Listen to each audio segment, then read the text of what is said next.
everyone, today you will hear an interesting story about spring. The weather today is quite windy. I was drinking hot coffee in the parking lot near the shopping center where my wife and sons were. We were together choosing new toys and clothes. However, I had to leave them alone when I received a work call. After finishing my tasks, I came to pick them up. Time seemed to drag slowly, but I enjoyed the rare moment of silence that I have been missing since our first child was born. Alice gave birth to our son, Dan, 10 years ago. It wasn't any easier with our younger son, but my wife and I had more experience in raising children by then. Alice's mother also helped us, and she was the one who suggested the name Andy for our younger son. Whenever we couldn't handle work and the kids, we would take them to their grandmother, who was very lenient. As a result, our children may be a little spoiled, but my wife and I have always been determined to teach them to achieve everything on their own. As Scrufacians. While sitting in silence for a while, I received a message from a friend saying, "Hi, your wife is hugging some man." The message was accompanied by a photo where Alice was indeed hugging an unknown man to me. I didn't jump to conclusions as it could have been a childhood friend or distant relative, but I decided to ask her about this person when we got back home. My wife and I have been married for 12 years, and in that time, I've never cheated on Alice and neither has she on me. We've built our relationship on complete trust, understanding, and support, and it couldn't be any other way. After some time, Alice and the kids returned. I opened the trunk and put my wife's purchases inside. Alice sat the kids in the back seats and took a seat next to me. "Can we go?" I asked, looking at my wife. "Yes, we're done," Alice nodded. "Let's show Daddy what you bought." She turned to the boys with a motherly tenderness. "Of course. Daddy, will you play trains with me?" "We'll definitely play," I calmly replied, not taking my eyes off the road. We all played together as I promised on the way home. When it was time for Andy to go to bed, Alice took care of it. Andy never had problems with sleep, so it was easy for us. We took turns reading stories to the younger one, and he fell asleep midway through. With the older one, it was trickier, as he thought it was cool to stay up all night. Dan would secretly play on the tablet until midnight. We had to monitor this period, since sleep is an essential part of a child's development. I had read about it in parenting books even before my son was born. My wife was responsible for welcoming the children into our family, and I attended future father courses during her entire pregnancy. We both read books on parenting and psychology. I understood that a child's psyche is formed from infancy, and whatever we give or don't give them now will manifest as traumas in the future. I went to check on the preparations for the sleep of our older child. I couldn't wait to talk to my wife about what I had seen. Despite complete trust from both sides, doubts gnawed at me. Perhaps after 12 years, I became tiresome to her or failed to meet her needs. We needed to sort it out if we were planning to continue building our future together. Outside, it was already dark, which created a contrasting atmosphere against the light interior of the room. Several small star-shaped bulbs hung from the gray ceiling, while the walls were adorned with paintings of unknown artists and family portraits. The chandelier, designed in Victorian style and made of pure crystal, added grandeur to the bedroom. I dimmed the lights, leaving only the torch lamp arm. "We need to talk," I said to my wife with a hint of steel in my voice. "I saw you hugging some man." I lied a little to Alice, not telling her that my loyal friend had taken the photo. "He's my cousin from my father's side. We haven't seen each other in 5 years. He flew in from Spain to visit his parents in our hometown. Today, I accidentally met him at the store." My wife's response logically explained the situation. "Would you invite him over? I want to get to know him better," I told Alice. "Charles, honestly, I have no idea if he would accept the invitation. David is not the most social person, although I think he should get to know my family. I'll call him tomorrow," my wife replied.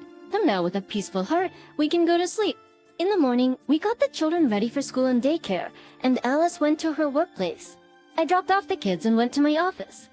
My wife works in a travel agency where her job involves finding potential clients, assisting in tour selection, organizing advertising, making reservations, and handling financial matters. Overall, the salary is quite good. As for me, I work in management and handle project management. Currently, my work has become more relevant. I really want a daughter. Previously, I discussed this topic with my wife, and she said that we could plan for another child when our youngest son turns at least 3 years old. She absolutely doesn't want to take maternity leave, believing that her mother can occasionally help with the boys and the money is more necessary for their childhood. bring their childhood and development. After arriving at the office, I settled into my workspace. After working for a while, Alice called me. "Hello," I said. "I talked to David. He said he wouldn't mind meeting all of us. We'll choose a day that works for everyone and go somewhere for dinner. David wants to introduce us to his wife and daughter. I think sometime this week would be comfortable." My wife informed me, "Yes, Friday sounds good. We can go to a Georgian cuisine restaurant," I suggested. "Then I'll call him," Alice said, and paused for a few seconds. "I won't distract you until evening." "Kiss you," I said, saying goodbye and hanging up. By evening, I finished my project. Besides my work, it's also my responsibility to pick up my elder son from school and take him to his boxing class. After consulting with Alice, we decided to engage our son in something more beneficial than video games. Sometimes I don't understand the modern youth. They have so many opportunities, activities, and technologies around them, yet they spend their days glued to their phones. Dan immediately agreed to try boxing because, in his words, cool guys can stand up not only for themselves, but also for their girlfriends. I was very pleased that I instilled the right values in him. And now we are driving home together. Dan excitedly talks about sparring, his achievements, and school grades. "I really like one girl, but don't tell Mom, it's a secret," my son said happily. "Tell me, what is she like?" I became interested to hear how my eldest son would describe the girl. "She's the best, the most beautiful and smart. She has beautiful eyes and hair. And she loves playing with me," Dan enthusiastically described her. "And how did you realize you like her?" I continued the conversation. "She used to come to school every day, and we saw each other often. I got used to her being around. But one day, she didn't come, and I felt sad." The boy shared his feelings with me.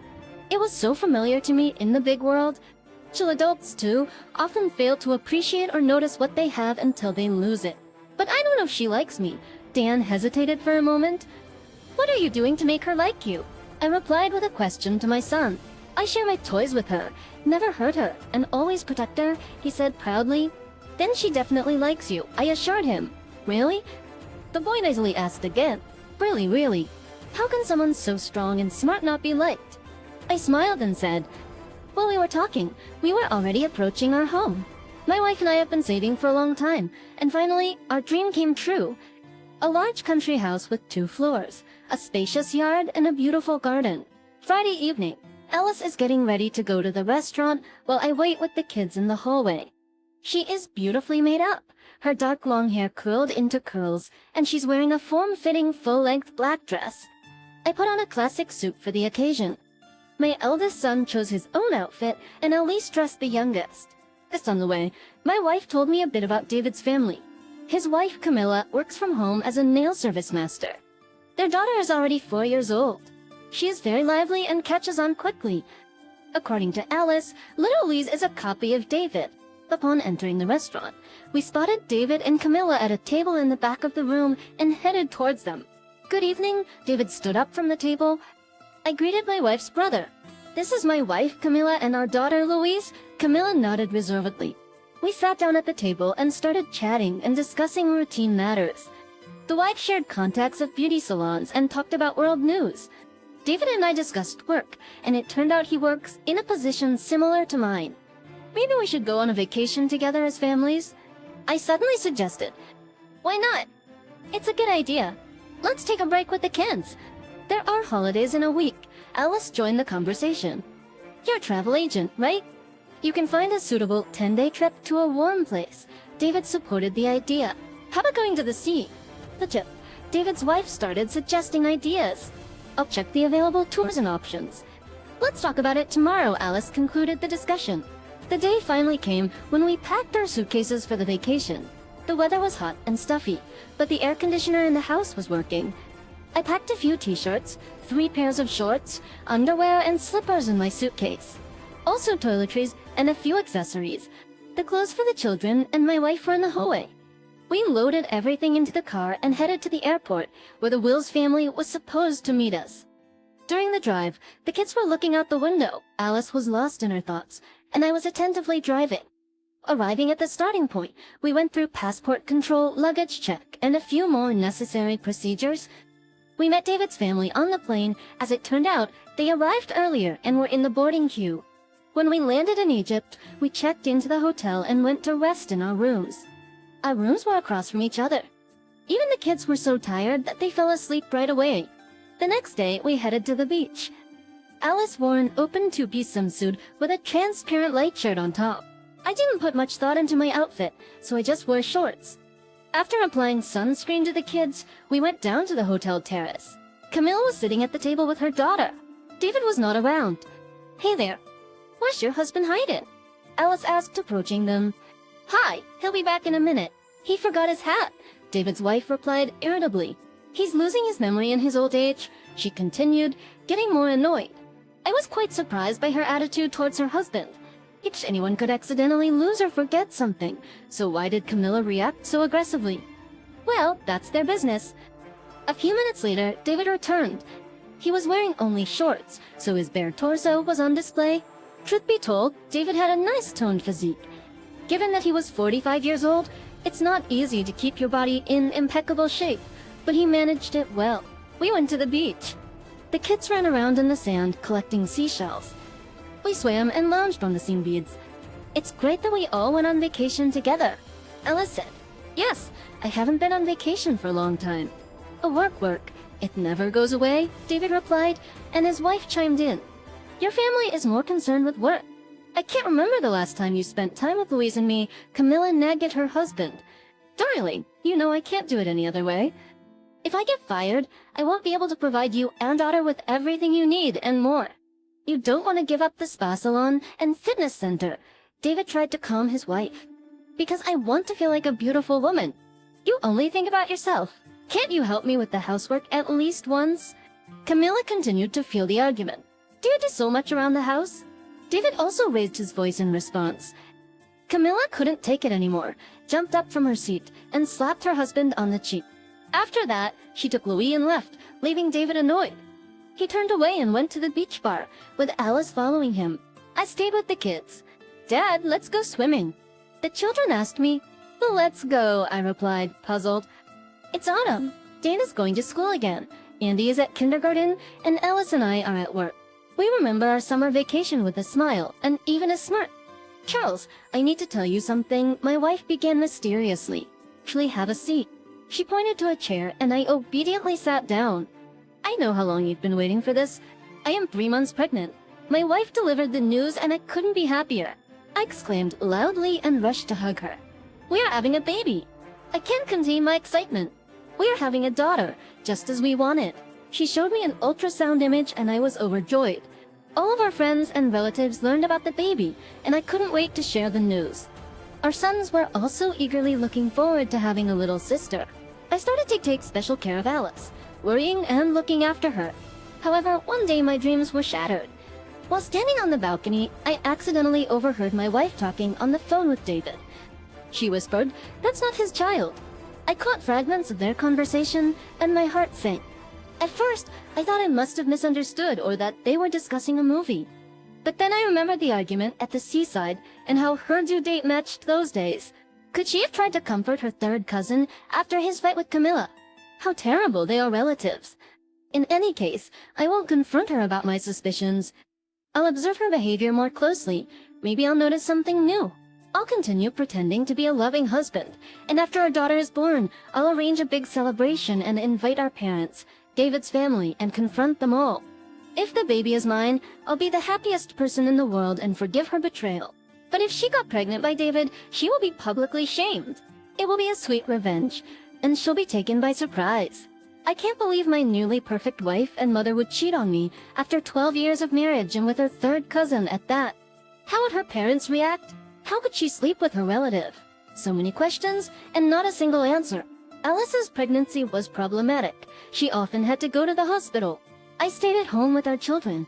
Perhaps I would have doubted if they were my kids, but fortunately or unfortunately, our sons are my spitting image. I tried to be away from home during most days, as it was emotionally challenging to pretend I didn't know anything and act like I was eagerly waiting for this baby. Although I truly was, I was also eagerly waiting to find out if she was mine. In spring, she'll be born, and everyone will find out the truth. To me, she will be a source of happiness. To others, disappointment. It's winter now, not just outside, but also in my heart. I decided that even if we get divorced, I won't abandon my children. My sons deserve to be raised with their father's involvement. The end of February. Alice gave birth, and as we suspected, it's a girl. Her mother was thrilled to become a grandmother for the third time. Look, look, she looks just like you. Alice's mother exclaimed happily. The women were smiling. Alice's father held his granddaughter in his arms. They were all happy, and I genuinely felt sorry for them. I didn't want to ruin their joy. However, my wife didn't leave me with a choice. When we get home, I'll discreetly take the baby's genetic material and go for a DNA test. I did the DNA test, and now I have the envelope in my hands. Today, my wife and I will organize a celebration at home, inviting our parents, friends, and David's family. I purposely haven't looked at the results to make it a surprise for everyone. As the evening approached, guests began to gather at our house. Everyone wanted to hold the little baby girl in their arms. Some suggested names for her. The children happily ran around the house playing tag. I invited everyone to the table. Alice called out. As everyone sat down and the evening took on a relaxed atmosphere, I stood up, holding a glass in one hand and the envelope in the other. I want to open this in front of all of you. I began to speak solemnly, opening the envelope. The baby girl doesn't have a name yet, so instead, it says newborn. The DNA test has confirmed that newborn Smith is Charles Smith's biological child with a 0 probability. After finishing my statement, I looked up at those present. Some dropped their forks, others whispered to each other, and some looked shocked. Alice's parents stared at her in clear disbelief, unable to say a word. This must be some mistake, my wife said slowly. There can be no mistake. She is not my daughter, I replied confidently, even though I felt like breaking down in disappointment. I'll explain everything, Alice continued, but I interrupted her. You can explain it to your parents and the biological father of the child. My things are already packed and in the car's trunk. I'll send the divorce papers by courier. See you in court? With those words, I left the house, got into the car, and drove away. Everything I had built for years, starting from this very house to our relationship, shattered. I will do everything to protect my sons from this. The pain of betrayal will haunt me for a long time. They say time is the best test, but this test took too long, 12 years.